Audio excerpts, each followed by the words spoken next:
I do not know why the word union was used in the Canadian Constitution. But I can tell you why the drafting committee has used it. The drafting committee wanted to make it clear that though India was to be a federation, the federation was not the result of an agreement by the states to join in a federation, and that the federation not being the result of an agreement, no state has the right to secede from it. The federation is a union because it is indestructible. Though the country and the people may be divided into different states for convenience of administration, the country is one integral whole, its people a single people living under a single empire derived from a single source. The Americans had to wage a civil war to establish that the states have no right of secession and that their federation was indestructible. The drafting committee thought that it was better to make it clear at the outset rather than to leave it either to speculation or to dispute. Cad Voy. 7. The 4th of November 1948 Form of the Government American versus Indian Federation. On the 4th of November 1948, while presenting the draft before the Constituent Assembly about the form of the government, he compared the Indian parliamentary system with the American presidential one to distinguish the nature of Indian federalism. Under the presidential system of America, the president is the chief head of the executive. The administration is vested in him. Under the draft constitution, the president occupies the same position as the king under the English constitution. He is the head of the state but not of the executive. He represents the nation but does not rule the nation. He is the symbol of the nation. His place in the administration is that of a ceremonial device on a seal by which the nation's decisions are made known. Under the American Constitution, the president has under him secretaries in charge of different departments. In like manner, the President of the Indian Union will have under him ministers in charge of different departments of administration. Here again there is a fundamental difference between the two. The President of the United States is not bound to accept any advice tendered to him by any of his secretaries. The President of the Indian Union will be generally bound by the advice of his ministers. He can do nothing contrary to their advice, nor can he do anything without their advice. The President of the United States can dismiss any secretary at any time. The President of the Indian Union has no power to do so long as his ministers command a majority in Parliament. The presidential system of America is based upon the separation of the executive and the legislature. Therefore, the President and his secretaries cannot be members of the Congress. The draft constitution does not recognize this doctrine. The ministers under the Indian Union are members of Parliament. Only members of Parliament can become ministers. Ministers have the same rights as other members of Parliament, namely, that they can sit in Parliament, take part in debates and vote in its proceedings. Both systems of government are of course democratic, and the choice between the two is not very easy. A democratic executive must satisfy two conditions. 1. It must be a stable executive, and 2. It must be a responsible executive. Unfortunately, it has not been possible so far to devise a system which can ensure both in equal degree. You can have a system which can give you more stability but less responsibility, or you can have a system which gives you more responsibility but less stability. The American and the Swiss systems give more stability but less responsibility. The British system, on the other hand, gives you more responsibility but less stability. The reason for this is obvious. The American executive is a non-parliamentary executive, which means that it is not dependent for its existence upon a majority in the Congress, while the British system is a parliamentary executive, which means that it is dependent upon a majority in Parliament. Being a non-parliamentary executive, the Congress of the United States cannot dismiss the executive. A parliamentary government must resign the moment it loses the confidence of a majority of the members of Parliament. Looking at it from the point of view of responsibility, a non-parliamentary executive being independent of Parliament tends to be less responsible to the legislature, while a parliamentary executive being more dependent upon a majority in Parliament become more responsible. The parliamentary system differs from a non-parliamentary system inasmuch as the former is more responsible than the latter, but they also differ as to the time and agency for assessment of their responsibility. Under the non-parliamentary system, such as the one that exists in the USA, the assessment of the responsibility of the executive is periodic. It is done by the electorate. In England, where the parliamentary system prevails, the assessment of responsibility of the executive is both daily and periodic. The daily assessment is done by members of Parliament, through questions, resolutions, no-confidence motions, adjournment motions and debates on addresses. Periodic assessment is done by the electorate at the time of the election, which may take place every 5 years or earlier.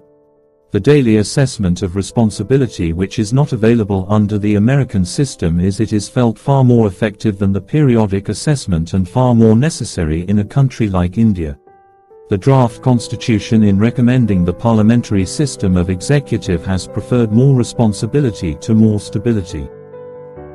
Form of the constitution: unitary versus federal. Having explained the form of government, next, Ambedkar explained the form of the constitution. Thus, two principal forms of the constitution are known to history. One is called unitary and the other federal. The two essential characteristics of a unitary constitution are 1. The supremacy of the central polity, and 2. The absence of subsidiary sovereign polities.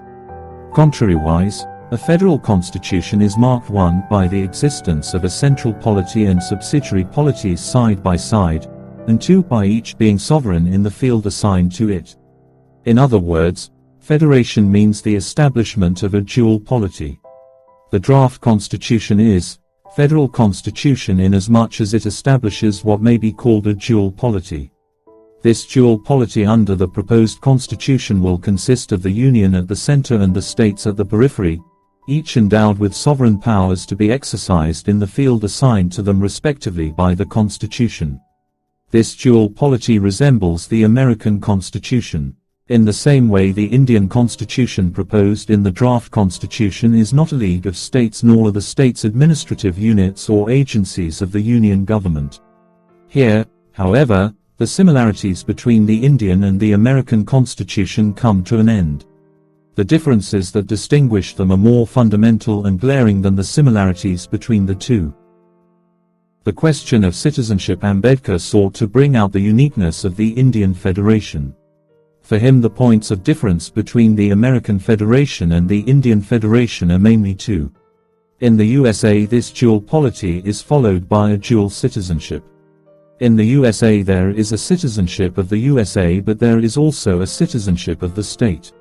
No doubt the rigors of this double citizenship are much assuaged by the 14th Amendment to the Constitution of the United States, which prohibits the states from taking away the rights, privileges and immunities of the citizen of the United States.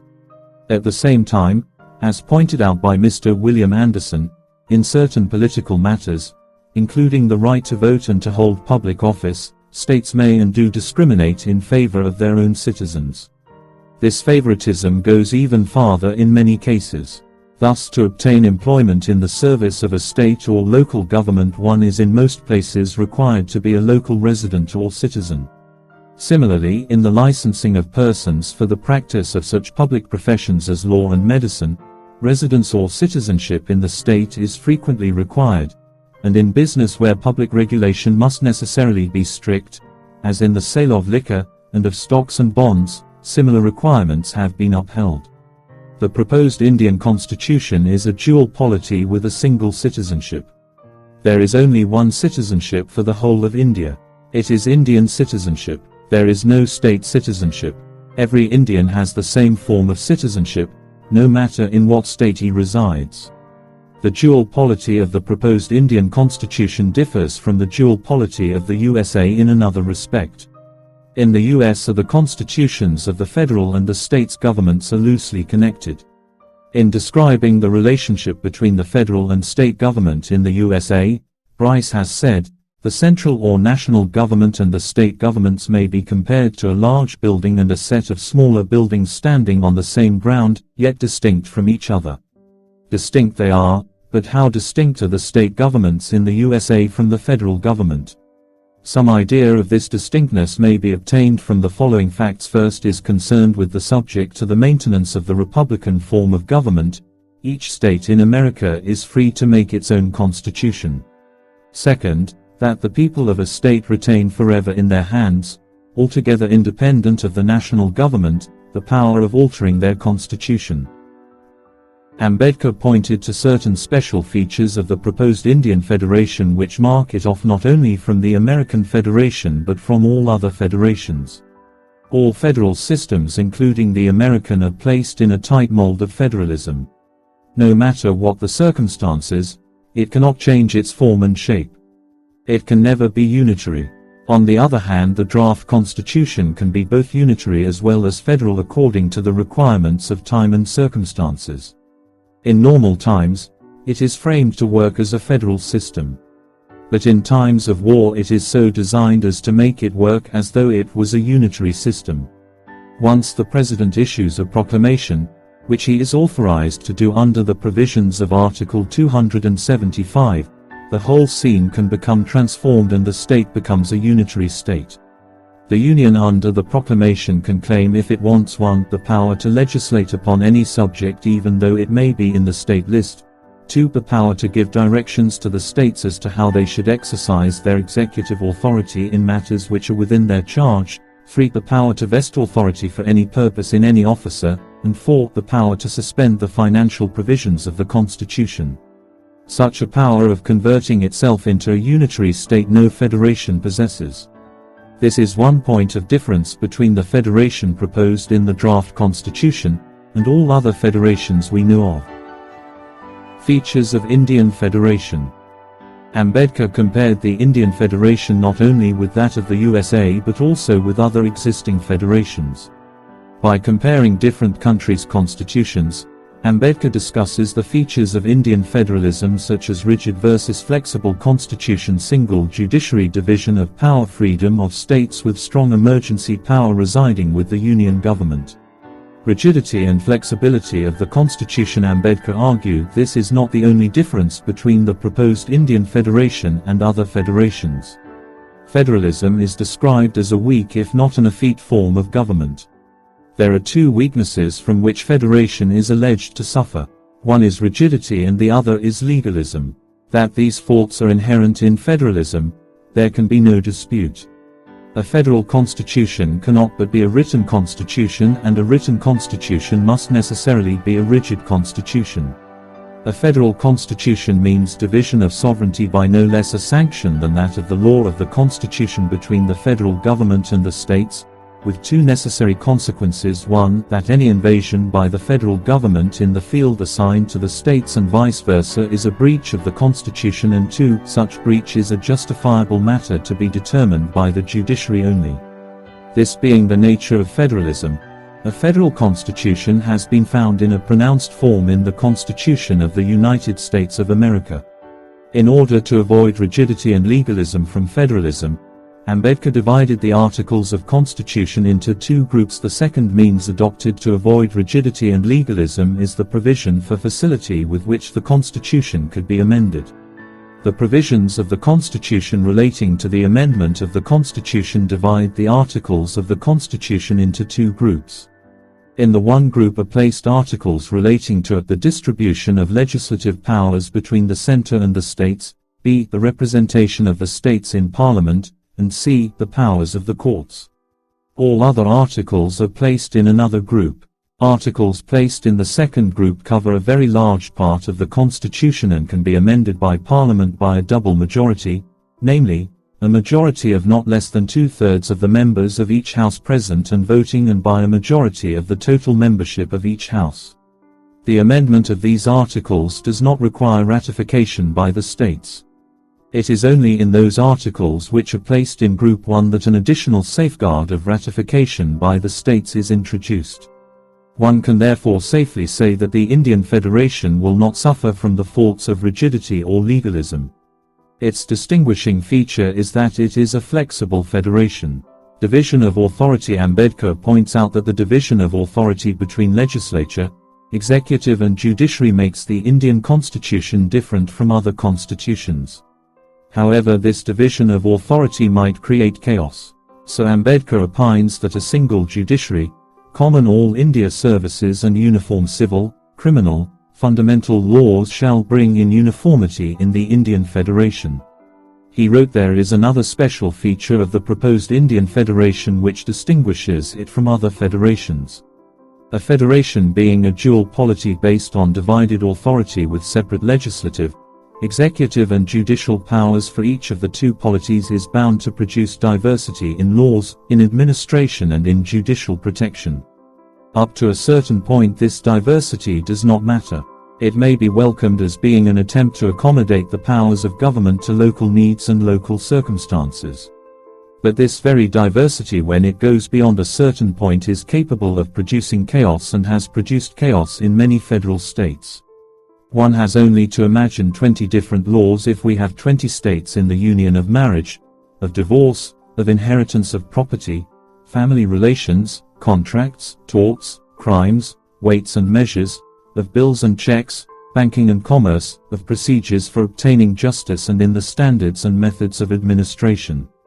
Such a state of affairs not only weakens the state but becomes intolerant to the citizen who moves from state to state only to find that what is lawful in one state is not lawful in another. The draft constitution has sought to forge means and methods whereby India will have federation and at the same time will have uniformity in all basic matters which are essential to maintain the unity of the country.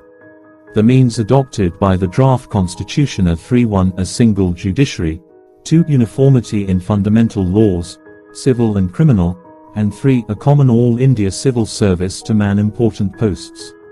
Cad Voy. 7. 4 November 1948. Amending the Constitution. Ambedkar was aware that the provisions relating to amendment of the Constitution have come in for a virulent attack at the hands of the critics of the draft Constitution. It is said that the provisions contained in the draft make amendment difficult. It is proposed that the Constitution should be amendable by a simple majority at least for some years. The argument is subtle and ingenious. It is said that this Constituent Assembly is not elected on adult suffrage while the future Parliament will be elected on adult suffrage, and yet the former has been given the right to pass the Constitution by a simple majority while the latter has been denied the same right. It is paraded as one of the absurdities of the draft Constitution. I must repudiate the charge because it is without foundation. To know how simple are the provisions of the draft Constitution in respect of amending the Constitution, one has only to study the provisions for amendment contained in the American and Australian constitutions. Compared to them, those contained in the draft Constitution will be found to be the simplest. The draft Constitution has eliminated the elaborate and difficult procedures such as a decision by a convention or a referendum. The powers of amendment are left with the legislature, central and provincial. It is only for amendments of specific matters, and they are only few, that the ratification of the state legislatures is required. All other articles of the Constitution are left to be amended by Parliament. The only limitation is that it shall be done by a majority of not less than 2/3 of the members of each House present and voting and a majority of the total membership of each House. It is difficult to conceive a simpler method of amending the Constitution. After answering all criticisms against the draft Constitution, Ambedkar presented it to the Constituent Assembly. I believe I have dealt with all the adverse criticisms that have been leveled against the draft Constitution as settled by the drafting committee. I don't think that I have left out any important comment or criticism that has been made during the last 8 months during which the Constitution has been before the public. It is for the Constituent Assembly to decide whether they will accept the Constitution as settled by the drafting committee or whether they shall alter it before passing it. Ambedkar on linguistic states. India, being a multilingual nation, the issue of reorganization of states on the basis of linguistics was an important issue. The proponents of the linguistic provinces believed that it would give them the space to develop their languages and culture and impregnate a distinct nationality. However, this idea faced vehement contradictory opinions and prejudices, as the idea was believed to lack farsightedness in considering the fact that there was a possibility of the future government of independent India being of dual form, central government and multiple provincial governments. It was even believed that the creation of linguistic provinces shall have an adverse effect on the working of the central government as well as provincial governments, as their working was primarily based upon interlinked discharge of legislative, executive and administrative functions. Various commissions like the Dar Commission, JVP Committee and States Reorganization Committee worked on the reorganization of states for administrative convenience, geographical contiguity and economic viability. Paradoxes on linguistic states. Ambedkar's intervention since the genesis of the issue with the creation of a separate Karnataka province in 1938 under the Bombay Legislative Assembly has been an important and interesting journey. In the beginning, on the issue of separate Karnataka province, he spoke against it as it seemed untenable and a vague idea to get the Canaries speaking people under one state. He feared for the disintegration of the land. He said our strength lies in a polyglot administration. I do not say, but I have my fears that if Karnataka is created as a separate province, it would be a province of all the linguists against everybody else. I am not mincing matters, but if for instance, there was a separation there would be a combination of the Marathas against the Canaries. We don't want this kind of thing and there cannot be a common front which we at present enjoy. He believed that a unilingual state would shake the spirit of unity and further divide India. He was against one language, one state as it would hamper the spirit of fraternity. Also from the perspective of minorities, his theory was as the area of the state increases, the proportion of the minority to the majority decreases and the position of the minority become precarious and the opportunities for the majority to practice tyranny over the minority become greater. The state must, therefore, be small. He thus believed that linguistic state is an absurd idea as it would diverge the state. He opined that it would gradually result into some states being bigger while the rest being smaller, that would have serious repercussions on India as a whole. The disproportionate size of the states would inculcate cultural differences that could brew civil war. Ambedkar's fear proved right with the Dravidian movements in South India like Dravida Munnetra Kazhagam. He believed that the British gave India the gift of enjoying a common nationality and carving states on the basis of linguistics would be an infringement upon the development of a common nationality. However, later, there was a flux in the ideology of Ambedkar in favor of linguistic provinces.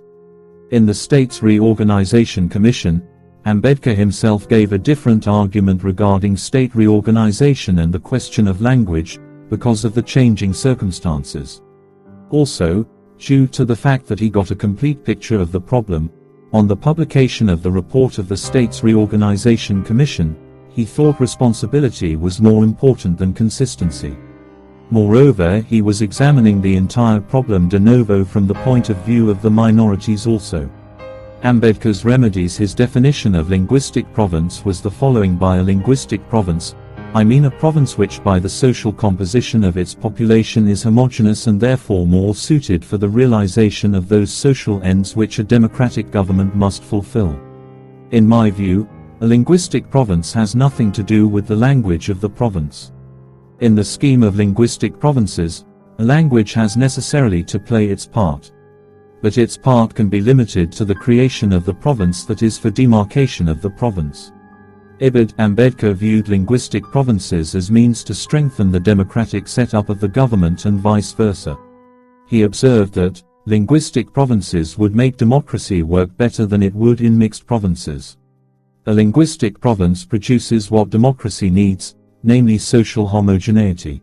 Now the homogeneity of a people depends upon their having a belief in a common origin, in the possession of a common language and literature, in their pride in a common historic tradition, community of social customs, etc. Is a proposition which no student of sociology can dispute. The absence of a social homogeneity in a state creates a dangerous situation, especially where such a state is raised on a democratic structure. History shows that democracy cannot work in a state where the population is not homogeneous. Elaborating on the subject of linguistic provinces, Ambedkar opined that a linguistic province is one which, by the social composition of its population, is homogeneous and therefore more suited for the realization of those social ends which a democratic government must fulfill. It should have nothing to do with the linguistic and making it official. The linguistic province shall rather impart cultural unity by cumulating common factors like that of language as a common historical tradition of the community. This way there shall be no fear of, say, a Maharashtrian not being a Maharashtrian if he can speak languages other than his mother tongue as well. Similarly, in the case of Bengalis, Tamilians and others, Ambedkar suggested certain principles which should underlie the creation of linguistic states. 1. The idea of having a mixed state must be completely abandoned. 2. Every state must be a unilingual state. One state, one language. 3. The formula one state, one language must not be confused with the formula of one language, one state. The formula one language, one state means that all people speaking one language should be brought under one government, irrespective of area, population and dissimilarity of conditions among the people speaking the language. This is the idea that underlies the agitation for a united Maharashtra with Bombay. This is an absurd formula and has no precedent for it. It must be abandoned. A people speaking one language may be cut into many states as is done in other parts of the world. 4. Into how many states a people speaking one language should be cut up, should depend upon a. The requirement of efficient administration, b. The needs of the different areas, c. The sentiments of the different areas and d. The proportion between the majority and minority. 5. The states must be small. As the area of the state increases, the proportion of the minority to the majority decreases and the position of the minority becomes precarious as the opportunities for the majority to practice tyranny over the minority becomes greater. 6. The minority must be given protection to prevent the tyranny of the majority. To do this, the constitution must be amended and provisions must be made for a system on plural member constituencies 2 or 3 with cumulative voting. Thus, he wanted that effective steps should be taken to preempt any possible future move to convert linguistic provinces into provincial nations. He tried his best to prevent the provincial language taking shape of the official language. He believed that provincial language as official language would crystallize the provincial cultures, leading to isolation and fragmentation. Thus it was better to let the provincial culture remain fluid in nature. Ambedkar even opined that his solution was not the best one but would aid in the successful functioning of the constitution in the provinces on democratic lines. So the States Reorganisation Commission was given the responsibility to create linguistic states and provide adequate institutional checks. Ambedkar, in short, called for national integration in the true sense while discussing the possibility of linguistic states in terms of not one language one state but one state on a language. It is interesting to note that in post-independent India, reorganization of states has been possible only on the formula of Ambedkar, under which divisions in Bihar, Uttar Pradesh and most recently Andhra Pradesh have been possible. Let us sum up. In this unit you have learned about the federalism, basic feature of Indian federation, and also Ambedkar's views pertaining to federalism and linguistic states. For India, independence and partition occurred simultaneously, and drafting a constitution under such a scenario was an arduous task. It was essential to forge a unified nation while paying attention to the expectations of the various constituent units. This would only work under a federal system wherein the social, political and economic aspects of both states and the center are adequately represented and the grievances addressed. Ambedkar, in his writings, as member of the drafting committee and through his interventions in the Constituent Assembly debates, defined the history, concept and nature of federalism in India. Ambedkar realized that checks and balances are required to maintain equilibrium between a strong center and the states of the Indian Union. He was of the opinion that only such a federal system can be more inclusive and represent people's interests. Ambedkar believed that a unilingual state would shape the spirit of unity and further divide India. He was against one language one state as it would hamper the spirit of fraternity. He clearly favored linguistic states in terms of not on a language one state, but one state one language. He argued that large linguistic state was an absurd idea as it would divide the state. He opined that it would result into some states being bigger and the rest being smaller, which would have serious repercussions on India as a whole. The disproportionate size of the states would inculcate cultural differences that could brew civil war. He observed that small linguistic provinces and large linguistic states was an absurd idea, would make democracy work better than mixed provinces as it would produce what democracy needs, namely social homogeneity.